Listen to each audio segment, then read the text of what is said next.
Hello YouTube, I'm Vince White. I'm an employment attorney. On this channel, we answer publicly posted questions from YouTube users, getting folks the answers they need from an employment attorney. You'll notice that the light behind me is very bright, and that's not ideal, but I don't want to wait till the end of the day to make this video because I want to leave early today. So,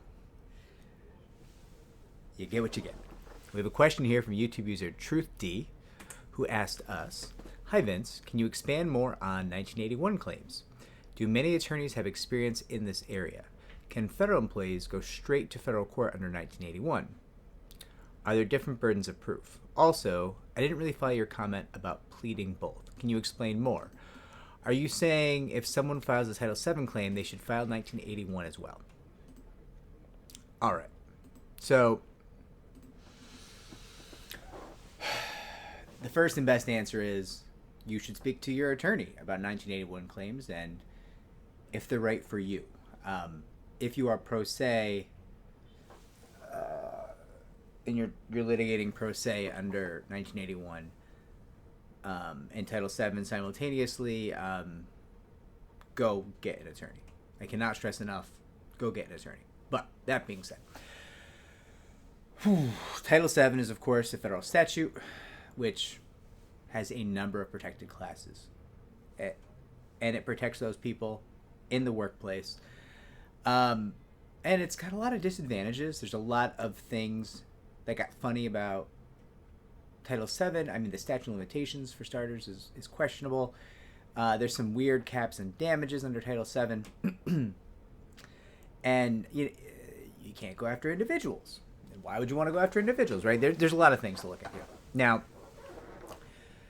so really quick, we established Title VII. Now, Title VII is often going to be the mainline federal statute that a workplace discrimination claim goes under, right? That is probably your frontline claim, if it works for you.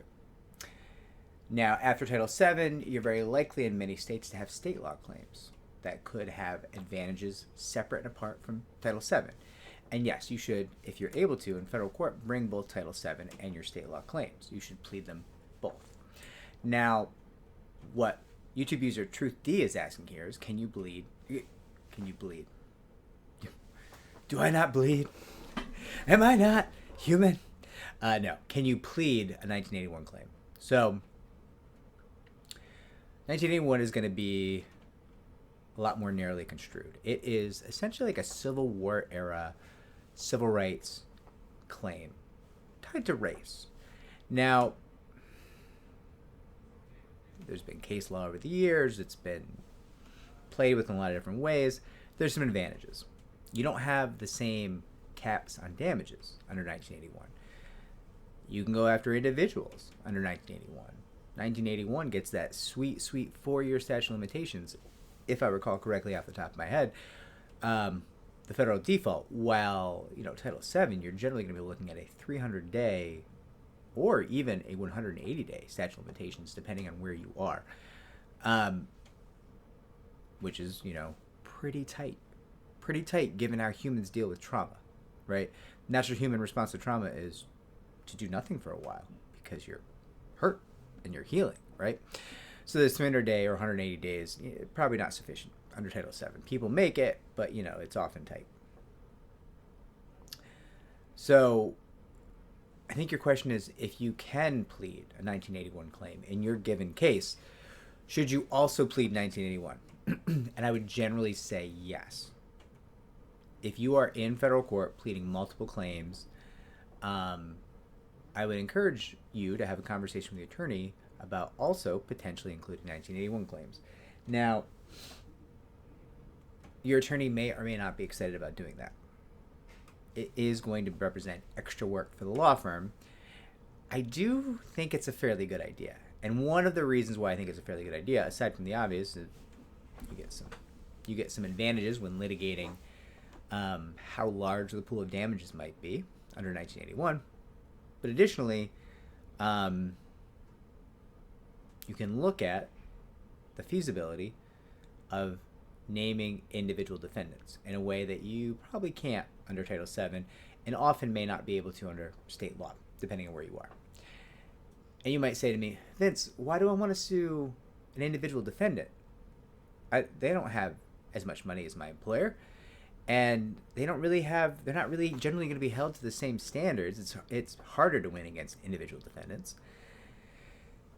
And I would say, generally speaking, all of that is roughly true.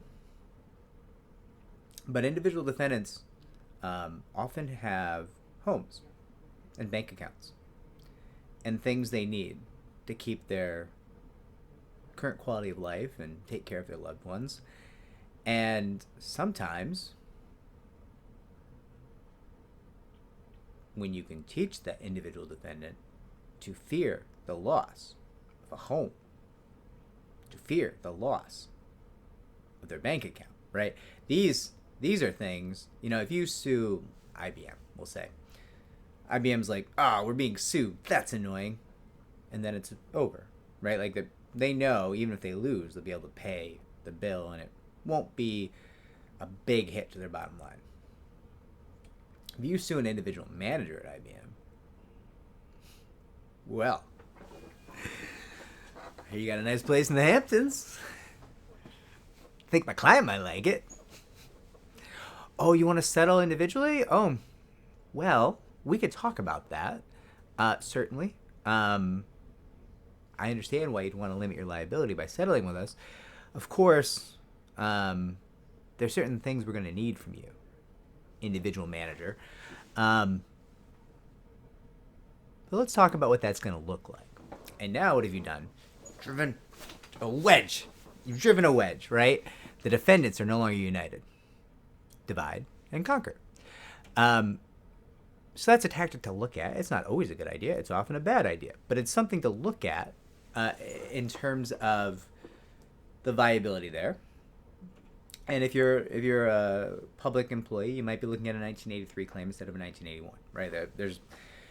These are all conversations to be having with your attorneys. I'm not going to give you a primer on 1981 and 1983 because, and you can tell me I'm being a bit of a jerk here, but generally speaking,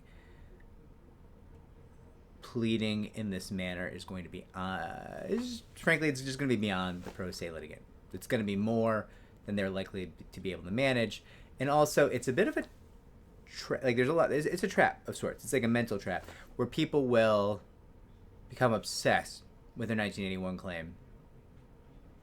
And I'll be like, well, yeah, that's a good claim. We should plead that, but that's probably not our star of the show here. If you're in New York, for example, and you're pleading the New York City human rights law, the New York State human rights law, Title VII, and you just happen to also be pleading 1981, frankly, at that point, 1981 is probably the least important of your claims in play. Do you want it in play? Often, yes. But it's not. But people will get obsessed with it because they'll say, oh, but it's not capped. It's not capped. It's like, okay, true to an extent, but there's still a damages calculation. We're not just, it's not the Wild West. It's not like if you win $11 billion. It's a good claim to include. It's generally not going to be the star of the show.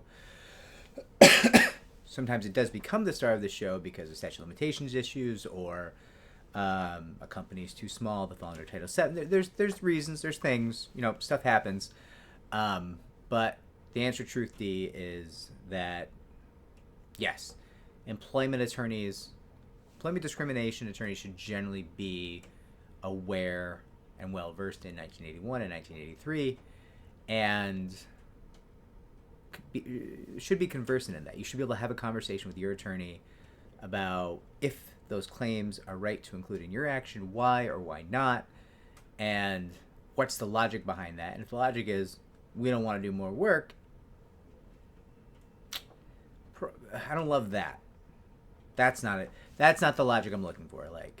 Hey, we don't think this would help your case because of X, Y, and Z factor in your case. Okay, that's a conversation. Let's have that conversation. That could be really valuable. You should listen to your attorney and see if they have good reasons, and that's a valuable conversation. But it's more work and we don't want to do it. That's not a valuable conversation.